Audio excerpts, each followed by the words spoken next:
Olá, meus irmãos, graça e paz a todos. Estamos de volta com a nossa aula da Escola Bíblica e gostaria de dar continuidade aos nossos estudos, como os irmãos têm acompanhado através dos vídeos que temos deixado registrado em nosso canal. Nós estamos estudando um tema assim de uma relevância singular, os sermões de Jesus no Evangelho segundo Mateus. Estamos já no terceiro sermão. E durante os próximos dias nós estaremos concluindo também esse sermão. Provavelmente na próxima aula é possível que já o façamos.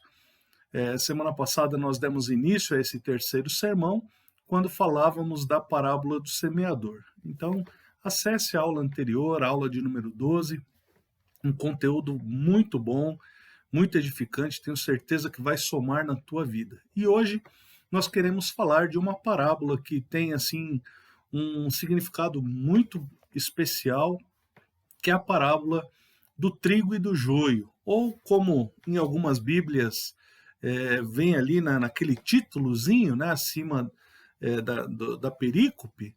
Então nós temos ali, na maioria delas, talvez somente a parábola do joio, e portanto ela fica assim mais conhecida. Eu prefiro dizer a parábola do trigo e do joio.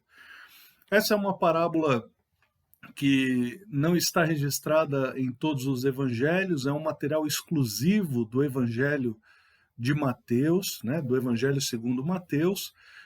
Você não encontra o texto paralelo em Marcos, em Lucas, em João, ela é exclusivo, é um material exclusivo do Evangelho de Mateus. E aí também, eu diria assim, o maior trecho exclusivo desse Evangelho registrado nesse próprio Evangelho, né? Então, quer dizer, de todos aqueles fragmentos de texto que não se encontram ou não há paralelos nos demais evangelhos, esse texto, essa parábola, é o maior trecho que não há paralelos em outros evangelhos. Isso traz a essa parábola, então, uma exclusividade muito especial para o nosso estudo e também traz uma grande curiosidade ao nosso coração, né? Jesus está falando nesse terceiro sermão a respeito do reino dos céus, e a gente está assim procurando abordar as diversas maneiras como Jesus compara o reino dos céus. O texto que a gente vai ler é Mateus capítulo 13, os versículos de 24 a 30 e depois de 36 até 43. Que é a semelhança, amados, da parábola do semeador, a parábola do trigo e do joio também possui uma explicação, né? Então, ela não fica sem explicação. Jesus ele traz a parábola e ali adiante os discípulos pedem a ele uma explicação e ele traz a explicação. Nós vamos ler então o texto para que isso fique bastante claro. Antes, porém, quero fazer uma breve oração com vocês. Pai, em nome de Jesus, que a mensagem que hoje vai ser compartilhada, a palavra que hoje vai ser estudada, ela possa gerar fruto no coração dos teus filhos e que os teus filhos, como filhos do reino, Senhor, venham viver a experiência do já, aguardando, Senhor, aquela porção do ainda não, aquele tempo que ainda está por vir. E que, meu Deus, assim nós possamos ser realmente sal nessa terra, luz nesse mundo, e já, Senhor, glorificar o Teu nome através da nossa vida, em submissão total, como servos do Rei dos Reis, nesse mundo em que vivemos. Em nome de Jesus, Pai, eu oro e agradeço. Amém. Amém. Glória a Deus. Então, amados, diz assim a palavra do Senhor, Evangelho de Mateus, a partir do versículo 24, no capítulo 13. Diz assim: outra parábola lhes propôs, dizendo: o reino dos céus é semelhante a um homem que semeou boa semente no seu campo. Mas enquanto os homens dormiam, veio o inimigo deles, semeou o joio no meio do trigo e retirou-se. E quando a erva cresceu e produziu fruto, apareceu também o joio. Então, vindo os servos do dono da casa, lhe disseram: Senhor, não semeaste boa semente no teu campo? De onde vem, pois, o joio? Ele, porém, lhes respondeu: um inimigo fez isso. Mas os servos lhe perguntaram: queres que vamos e arranquemos o joio? Não, replicou ele, para que ao separar o joio não arranqueis também com ele o trigo. Deixai-os crescer juntos até a colheita, e no tempo da colheita direi aos ceifeiros: ajuntai primeiro o joio, atai-o em feixes para ser queimado, mas o trigo recolhei-o no meu celeiro. Então, aqui nós temos a parábola. Agora, vamos para a explicação da parábola a partir do verso 36, que diz assim: Então, despedindo as multidões, foi Jesus para casa. E chegando-se a ele, os seus discípulos disseram: Explica-nos a parábola do joio do campo. E ele respondeu: O que semeia a boa semente é o filho do homem. O campo é o mundo. A boa semente são os filhos do reino. Os joios são os filhos do maligno. O inimigo que semeou é o diabo. A ceifa é a consumação do século. E os ceifeiros são os anjos.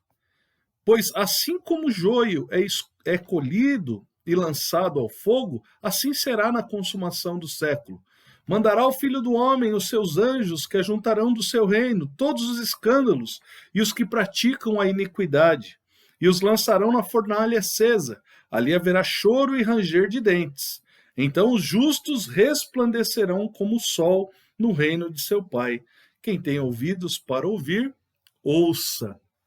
Que palavra tremenda, que parábola que mexe realmente com os nossos corações, pelo caráter escatológico que possui, não é? Uma parábola que aponta para as coisas derradeiras, para as coisas que são concernentes aos fins dos tempos, e que traz também para nós uma abordagem acerca da compreensão da nossa experiência enquanto filhos de Deus nesse mundo e a presença de pessoas que são aqui chamadas simplesmente de filhos do diabo.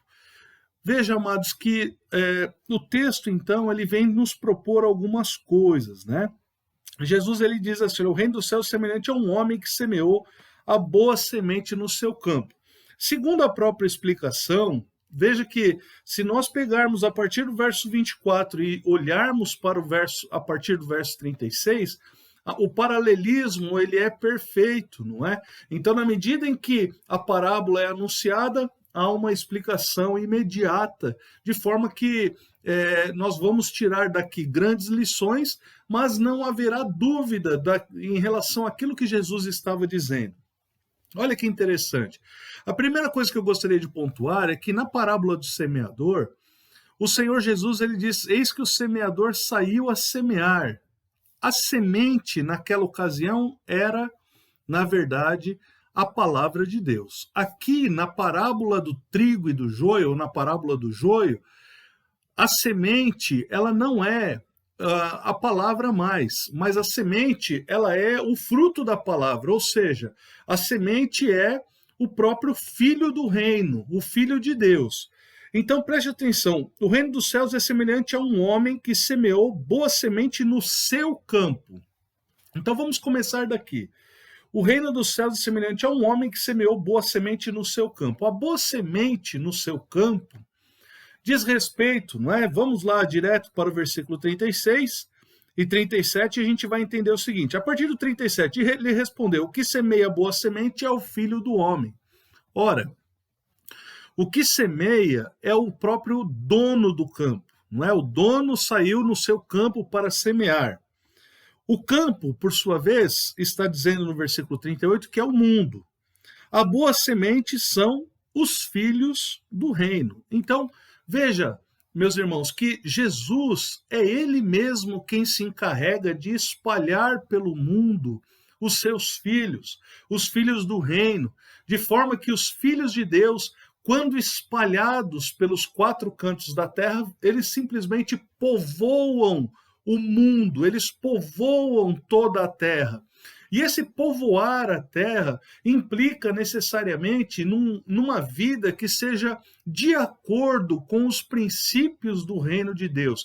Então, o reino dos céus, o reino de Deus, o reino do Senhor Jesus, ele é expandido, ele é espalhado por toda a terra. A terra pertence a Jesus, o mundo pertence a Jesus, as nações, as tribos, línguas, povos, espalhados pelos quatro cantos da terra, tudo pertence a Deus. Então eu quero começar nossa reflexão a partir daí.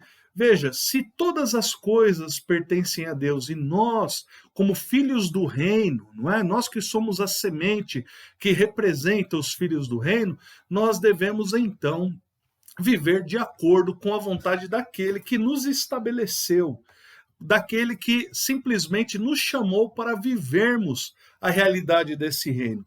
E isso é maravilhoso. Agora, enquanto filhos de Deus, amados, nós sabemos, não é? Nós olhamos a parábola do semeador e na parábola do semeador a gente percebe que o coração dos seres humanos, esse coração, ele é diverso, as pessoas são diferentes umas das outras. Existem aqueles corações que são boa terra, mas existe aquele coração que é como aquela semente que cai à beira do caminho, não é? Onde as aves do céu vão e arrebatam, o inimigo rouba a palavra, não permite que ela produza, que ela cresça, que ela crie raízes, não é?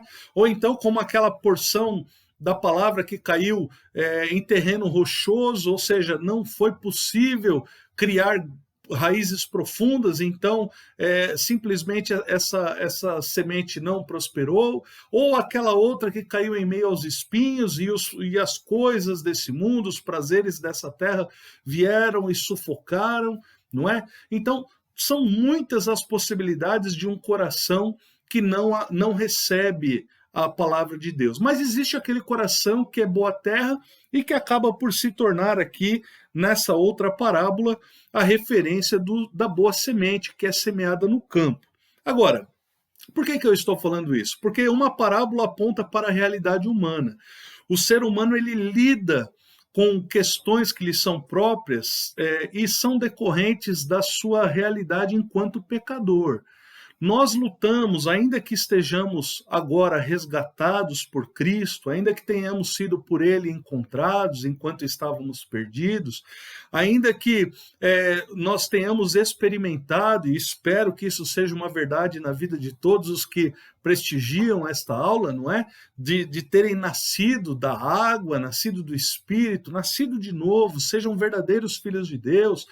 E na condição de verdadeiros filhos de Deus, nós ainda não estamos desligados do corpo desta morte, como diria o apóstolo Paulo, não é?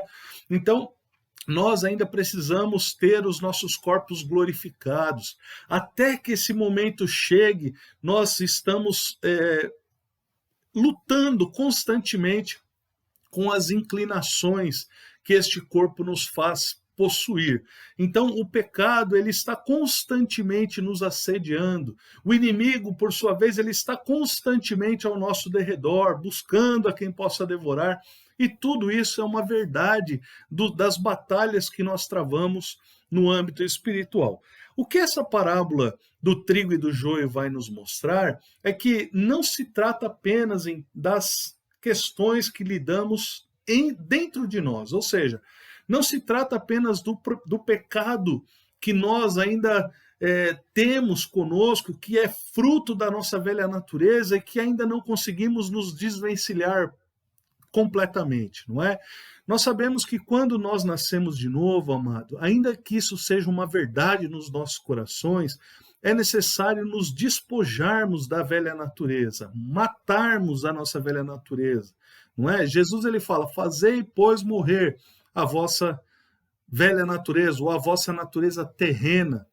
Essa natureza terrena, ela se inclina para as coisas que são pecado aos olhos de Deus, as práticas que são inadequadas àquele que experimentou do novo nascimento. No entanto, apesar de termos experimentado desse novo nascimento, temos essa inclinação natural. Ora, se isso é uma verdade, nós não podemos ignorar. O que o texto está, por sua vez, propondo e nos mostrando é que, além da verdade dessa influência que é interna, que surge da nossa velha natureza, existe uma outra verdade de uma influência externa no reino de Deus, ou no reino dos céus, enquanto aqui na terra. Olha só, então o reino dos céus é semelhante a um homem que semeou boa semente no seu campo.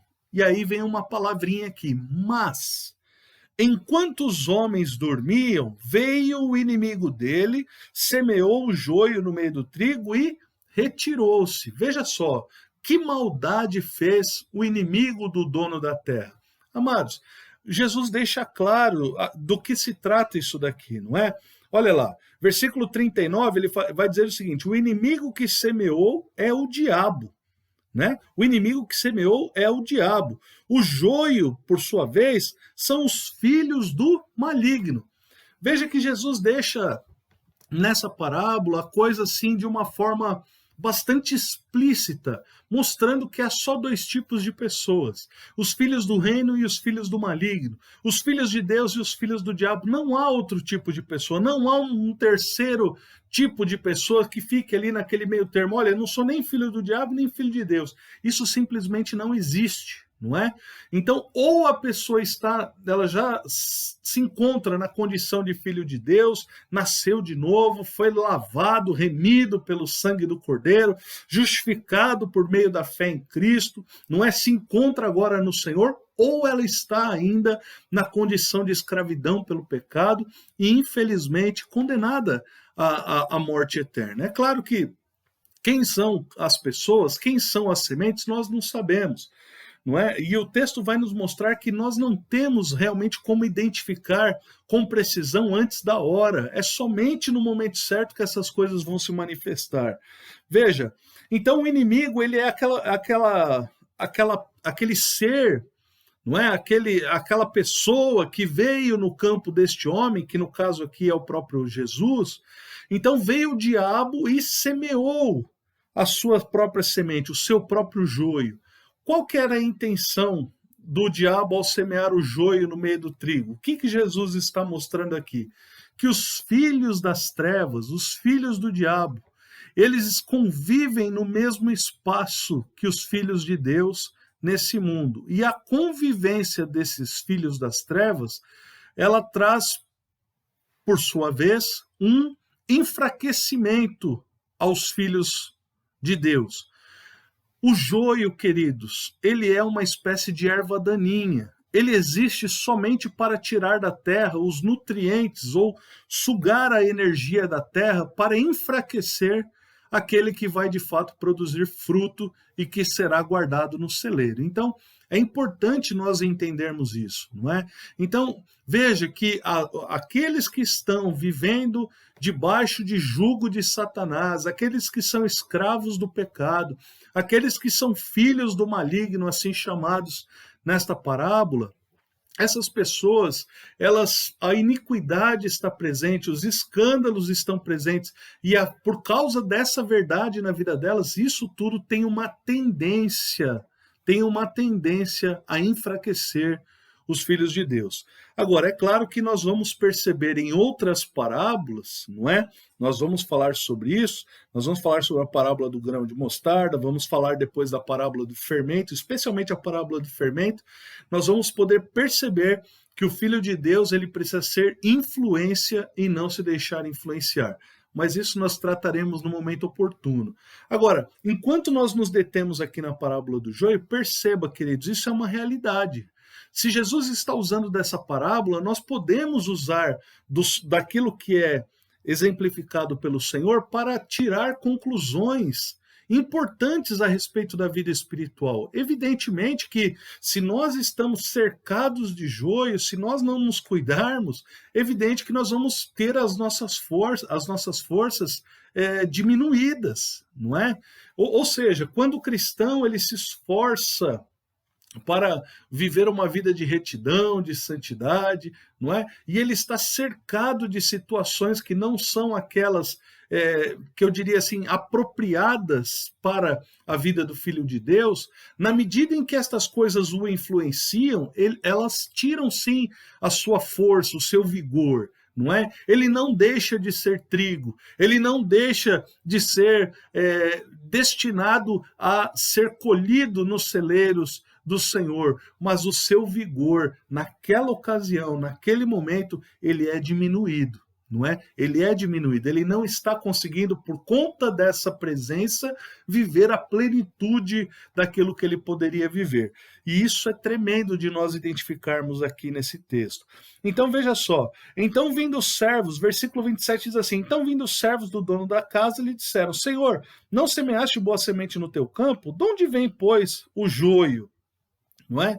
Aqueles homens ali que o texto fala, nós não sabemos identificar com precisão quem eram, mas eles se apresentam diante do Senhor do campo, né, o dono do campo, que é o Senhor Jesus, e falam assim, olha, Senhor, como que isso pode acontecer?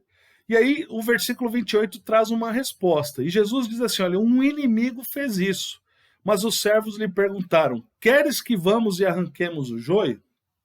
Olha só, amados, então, há uma disposição, eu quando leio esse texto, particularmente, eu entendo que há uma relação direta também com o momento ali, talvez, da queda do homem, não é? Há um momento ali em que a gente pode trazer essa relação, não é? Nós não conseguimos, a Bíblia não traz nenhum tipo de explicação de como as coisas se deram no mundo espiritual. O que nós sabemos é que sim, a serpente estava presente, sim, foi o diabo quem influenciou Eva, e Eva, por sua vez, caiu em tentação, e Adão, seguido, veio e caiu igualmente a sua esposa, não é? Então, nós não vamos aqui entrar em muitos detalhes, o que eu quero dizer é que não há uma explicação de como estas coisas se desenrolaram no mundo espiritual, mas nós temos uma convicção, a queda trouxe as suas consequências, não é? Então, quando a gente olha para esse momento, é como se no mundo espiritual podemos ter assim um flash, né? Como se os anjos talvez dissessem assim, olha, o Senhor quer que a gente vá lá e recolha e tire da terra o que não presta, né? E tire esse mal da terra. Então, é como se Deus... Jesus ele respondesse, né, com todo vigor, não, né, não. Por que não? Não porque a maneira como Jesus decidiu tratar a questão do pecado humano, ela não foi uma maneira, eu diria assim, a própria sorte do homem. Tudo isso estava dentro de um propósito de Deus para glorificar o seu santo nome na cruz. Então Jesus, ao morrer por nós na cruz, ao revelar a sua glória, ao estabelecer o seu reino de uma vez por todas na cruz e mostrar ali a sua vitória sobre a morte e sobre o inferno, Jesus ele simplesmente estabelece um reino glorioso entre os homens, de forma que não resta nenhum tipo de dúvida de que havia um plano de Deus para que a vontade dele fosse planificada na cruz. Então, isso é muito maravilhoso, amados. Então, veja o que diz o versículo 29. Não, replicou ele, para que ao separar o joio, não arranqueis também com ele o trigo. Então, é verdade que haverá, dentre todas as pessoas da terra, uma porção que nós não sabemos quanto é, o percentual de cada um, amados. O que nós sabemos é que há trigo e há joio. Quanto de joio há, nós não sabemos. O que nós sabemos é que, sim, haverá uma parte que será recolhida nos celeiros eternos e outra parte será lançada para ser queimada. E aí o versículo 30 diz que justamente virá um tempo de ceifa, justamente virá um tempo de juízo, e deixa isso muito claro, dizendo o seguinte, ó, deixai-os crescer juntos até a colheita. Ou seja, trigo e joio crescem juntos, vivem juntos, convivem juntos, estabelecem as suas vidas nessa terra juntos, estão todos juntos, reunidos nesse mundo. E no tempo da colheita direi aos ceifeiros, ajuntai primeiro o joio. Veja, o joio será primeiro arrancado. E aí o que ele faz? Atai-o em feixes para ser queimado. Uma palavra de juízo está explícita nessa parábola do Senhor Jesus. E ao mesmo tempo ele fala assim, olha, mas o trigo recolhei-o no meu celeiro. Quer dizer, o trigo é minha propriedade. O trigo ele vem para mim. Agora o joio eu não quero. O joio pode queimar. O joio não me interessa. O joio não é meu. O joio não tem parte comigo. O trigo sim. O trigo traz para mim porque é minha propriedade. Esse vem para o meu celeiro. Então isso para o filho de Deus é uma alegria tremenda, né? Veja ali a partir do versículo 39, então nós vamos na explicação ganhar em entendimento aqui a respeito dessa parábola. Ele diz assim, olha, o inimigo que semeou é o diabo, a ceifa é a consumação do século, e os ceifeiros são os anjos. Pois assim como o joio é colhido e lançado ao fogo, assim será na consumação do século. Veja, há uma consumação do século. Amados, a teologia, ela trata, vamos dizer assim, a escatologia, né, a doutrina das últimas coisas, ela é uma doutrina teleológica, ou seja, ela é uma doutrina com um fim determinado. Ela é uma doutrina que tem que vem dessa palavra, né, de consumação, do grego, né, tetelestai. Então ela é teleológica, ou seja, ela é uma doutrina que aponta para um fim, uma doutrina que ela vai ter um fim certo, né? Então, ó, assim será na consumação do século, ou seja, é teleológico, vai haver um fim, há uma consumação.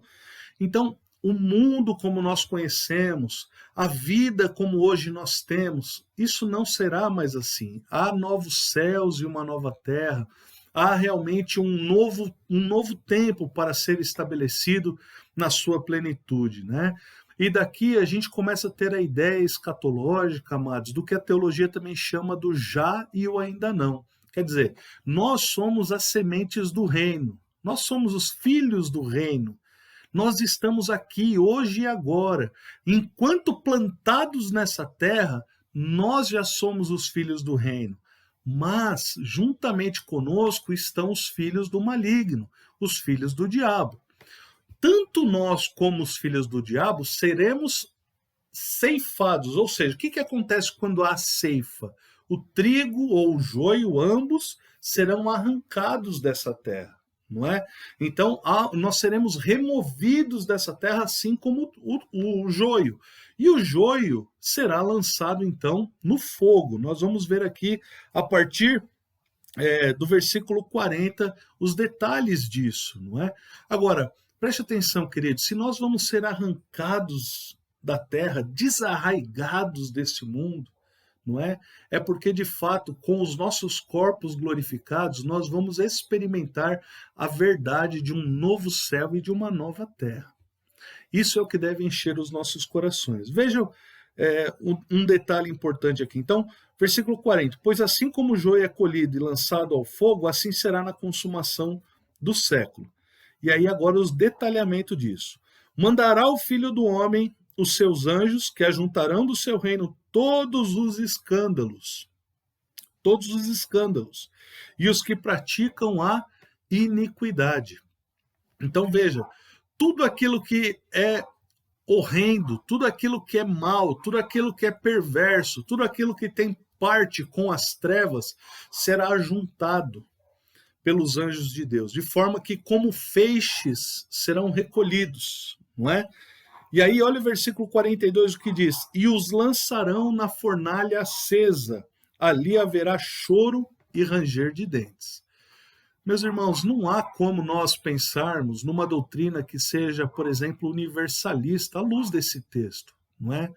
Há quem diga, por exemplo, não, mas Jesus é tão bom e o sacrifício de Jesus é tão perfeito e glorioso que não vai haver espaço para perdidos. Amados, Deus elegeu para si um povo.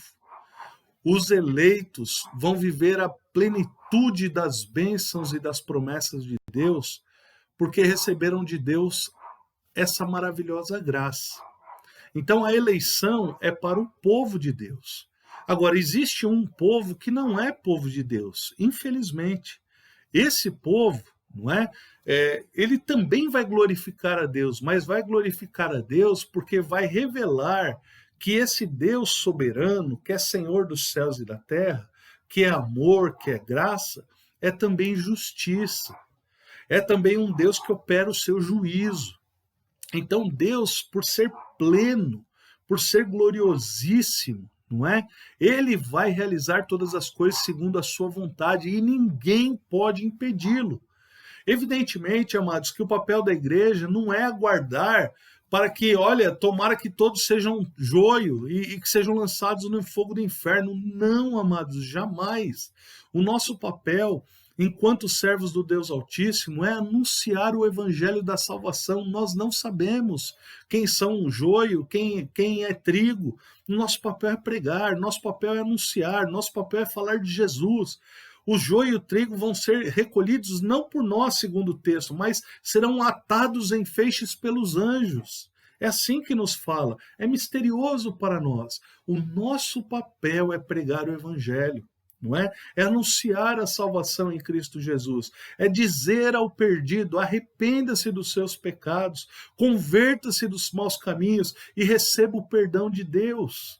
Porque Deus tem perdão para te dar em seu Filho amado, nosso Senhor Jesus Cristo, que morreu por sua vida na cruz. E se aquele for de fato um filho de Deus, a semente que ali é semeada encontrará a boa terra. E a semente que encontrou a boa terra, ela vai produzir fruto a 100, a 60 e a 30 por um. Porque Deus é bom. Não é? Então, louvado seja Deus. O texto está falando de um juízo final, de um juízo eterno para aqueles que são filhos do maligno. Então, não adianta muitas vezes nós ficarmos discutindo se existe ou não os filhos do diabo, não é? Ou se existe, ou se há diferença entre filhos de Deus e filhos do diabo. É claro que há diferença, amados. É por isso que a nossa conduta, ainda que o evangelho não seja um compêndio de regras e moralidade, o evangelho, quando presente em nossa vida, nos faz viver de tal maneira que a prática da vida não seja uma prática perniciosa, não seja uma prática que se aliança com o pecado, mas uma prática na qual o pecado se rompe, o pecado, as cadeias do pecado e do domínio do pecado se quebram, de forma que na liberdade de filho de Deus nós vivemos para a glória do Pai. E isso é que deve encher o nosso coração. Isso deve motivar a nossa vida. Nós não estamos mais presos pelo pecado. Nós fomos livres em Cristo Jesus. Gálatas 5:1 diz: foi para a liberdade que Cristo vos libertou. Não tornei, pois, a meter-vos debaixo de jugo de servidão. Nós fomos livres do pecado. Como é que agora nós queremos ou aceitamos a possibilidade de viver pecando? Nós não podemos viver pecando se somos filhos de Deus. Então, o texto deixa claro que quem vive na prática do pecado não conhece a Deus, amados. Quem vive na prática do escândalo, quem vive na prática da iniquidade é filho do diabo, sim. É filho do diabo, sim. E, infelizmente, para nós, não há outra maneira de identificar ou de perceber as coisas, de conhecer a árvore, senão pelo fruto. É assim que a gente identifica. Isso não nos dá o direito, evidente, de sair caçando bruxa, ou de querer estereotipar um perfil adequado de cristão à luz de uma moralidade que nós impomos, de maneira nenhuma. Mas à luz do Evangelho, nós sabemos que os livres não têm uma prática de aceitação, não é, do pecado. Então, o camarada que era ladrão, ele deixa de roubar. Não é? A pessoa que se prostitui, ela deixa de se prostituir. E ela não faz isso porque ela é obrigada por uma moralidade. Não, ela faz isso porque agora ela é livre. Ela faz isso porque agora o prazer dela está em servir a Deus, em amar a Deus, em anunciar o amor de Cristo. É por isso que ela faz isso. Não é? Então, isso é um grande mistério e uma grande maravilha que o Espírito de Deus produz na nossa vida e que é fruto de um conhecimento que vamos adquirindo à luz da palavra de Deus. Na medida em que o Espírito Santo vai iluminando as nossas mentes, na medida em que a palavra de Deus vai se revelando, não é? O nosso entendimento vai se abrindo à palavra de Deus na iluminação do Espírito, a nossa vida ela é diferenciada. Nós já não vivemos mais como vivíamos. as nossas práticas antigas elas vão sendo abandonadas, e cada dia mais. E na medida em que nós nos aproximamos de Deus, os nossos pequenos pecados vão se tornando pecados gigantescos, porque eles vão se tornando, na medida em que nós nos aproximamos da luz, as pequenas manchas, os pequenos erros, eles se avolumam. Quando nós estamos em trevas, que nós não nos enxergamos corretamente, parece que não há pecado nenhum. Parece que está tudo certo, parece que do jeito que a gente está no lamaçal e está tudo bem. Sim, estamos em trevas, não conseguimos enxergar. Agora, quando os nossos olhos se abrem e a gente vê a grande obra que Jesus realiza, não é? Que é tirado de sobre nós toda aquela iniquidade, todo o peso do pecado, nós recebemos realmente novas vestes agora, vestes de louvor, tira-se aquele espírito angustiado. Então a gente vive diferente para Deus. E isso é a melhor coisa da vida. Agora, queridos, veja que interessante, né? O versículo 43 ele fala assim: então os justos resplandecerão como o sol no reino de seu Pai. No reino de seu Pai. Que relação maravilhosa que Jesus estabelece aqui, não é? Deus nos chamou, Deus nos comprou, Deus nos resgatou para que pudéssemos ser mais do que povo, né? Mas uma nação de filhos de Deus, povos de filhos de Deus. E ali, queridos, nós vamos poder resplandecer, porque não haverá mais nenhum tipo de influência externa que nos tire a força, mas nós seremos plenamente, estaremos plenamente com o Senhor e viveremos plenamente e eternamente para Ele. Então, que essa parábola, meus irmãos, venha mexer com o teu coração, venha alegrar a sua vida, não é? Não sinta assim, será que realmente as coisas são desse jeito? Eu te convido a ler, a rever, né, esse texto, leia novamente Mateus 13, de 24 a 30, depois de 36 a 43, e releia esse texto quantas vezes for necessário. Mas perceba, realmente há um fim determinado, não é? A história ela é teleológica, ela tem um fim, ela vai se consumar. Deus ele tem a data e a hora para executar o seu grande dia, o dia do seu juízo final, e todo joelho vai se dobrar diante dele, amados. Então os filhos de Deus comparecerão e os filhos do maligno comparecerão. Os filhos de Deus, eles têm aquela promessa de Jesus, quando ele olha para eles e diz assim: vinde benditos de meu Pai, entrar no gozo do seu Senhor.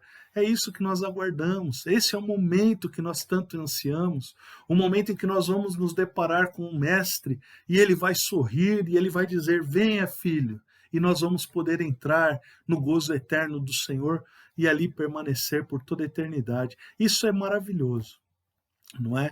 Então é preciso crer nas promessas, é preciso olhar para esse texto com alegria, e é preciso saber, né, que enquanto aqui na Terra nós estamos rodeados de coisas que podem sim tirar as nossas forças, mas que tudo isso está dentro do controle de Deus, e que vai chegar o momento em que os filhos do maligno serão atados em feixes e nós seremos recolhidos nos celeiros do Senhor. Que Deus, assim, abençoe a sua vida, meu irmão, minha irmã, e que essa aula possa trazer a você algum esclarecimento, tá bom? Nós vamos ainda, o último dos sermões, nós vamos tratar o sermão profético. Então nós vamos falar um pouquinho, com mais profundidade, um pouquinho sobre escatologia. Nós vamos chegar lá. É por isso que esse estudo, não é, na sua totalidade, ele é tão oportuno para o nosso processo de discipulado, porque são 5 sermões, né, que nos mostram o Evangelho segundo Mateus, e que traz assim uma base muito importante para o nosso processo de discipulado. Então que Deus realmente trabalhe no teu coração, fortaleça a sua vida, a sua experiência cristã, que você se alegre no Senhor pelas promessas que nós temos recebido, e que a gente se desperte, né? Por misericórdia até, por saber que nós precisamos realmente agir enquanto é tempo, anunciando o Evangelho, para que o povo de Deus se manifeste mesmo quanto antes, e aí Deus venha trazer o fim de todas as coisas e nós possamos estar com Ele para sempre. Que Deus te abençoe em nome de Jesus. Amém. Amém.